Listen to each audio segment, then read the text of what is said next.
Salam sejahtera semua. Sekarang saya nak terangkan bagaimana nak buat kita punya buku panjang. Okay. So harap anda dah beli 2 buah buku panjang yang saiz A4.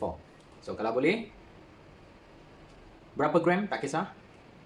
Yang penting kalau boleh 100 page atau maksimum 120 page. Jangan guna yang 80 page. So sekarang kita mempunyai buku panjang. So ini adalah page yang pertama. Betul? So dinasihatkan bahawa sila print you punya planner, sila rujuk MOE account dan saya telah sertai planner. Mohon printkan planner yang depan, belakang, ikut susunan.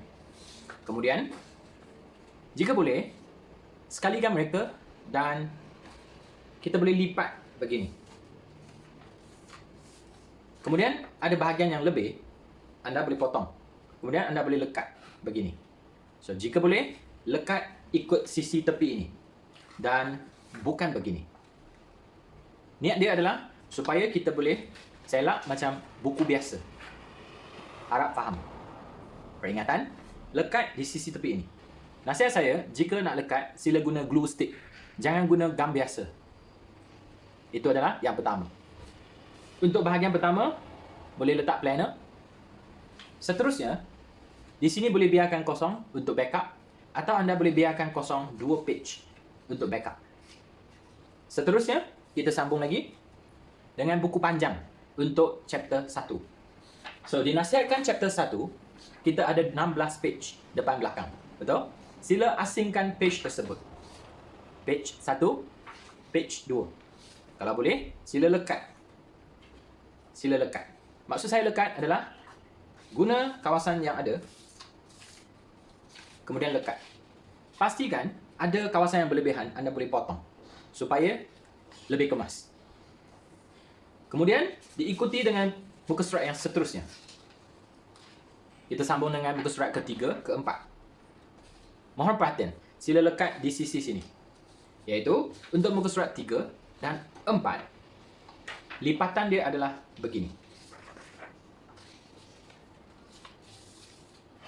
Kemudian lekat di sini.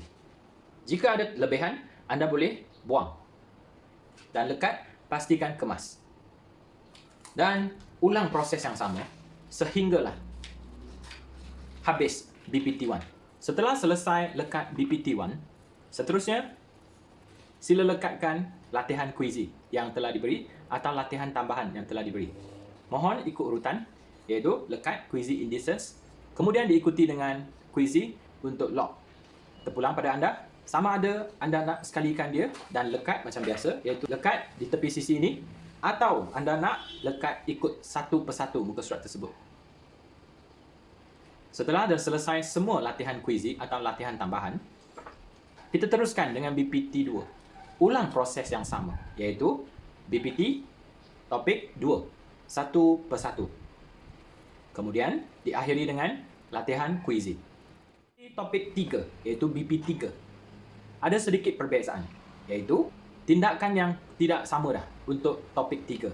Sebab anda dibekalkan latihan dan anda perlu koyak satu persatu. Contohnya, bahagian ini, introduction, sehinggalah ke sini, find the common difference. So, anda lekat di kawasan ini. Seterusnya, untuk example ini, iaitu arithmetic sequence 2.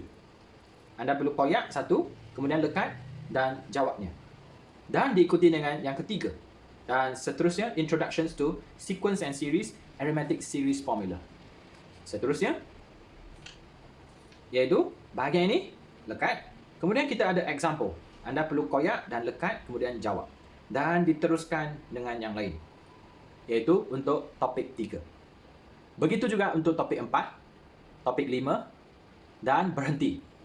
Buku ini hanya digunakan untuk topik 1 hingga topik 5. Dan setiap kali prosesnya adalah lekat buku panjang, akhirnya diikuti dengan latihan tambahan atau latihan kuizi. Kemudian teruskan dengan topik yang seterusnya.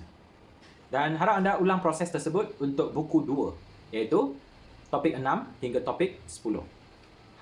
Kemudian konsepnya adalah BPT, latihan, tamat satu topik, ulang proses yang sama, BPT, latihan, ulang proses yang sama, dan cuma beri perhatian bahawa ada sesetengah topik adalah anda cuma lekat. Dan untuk topik 3 ni dan topik 4, anda perlu lekat question and answer punya format. Itu saja daripada saya. Terima kasih.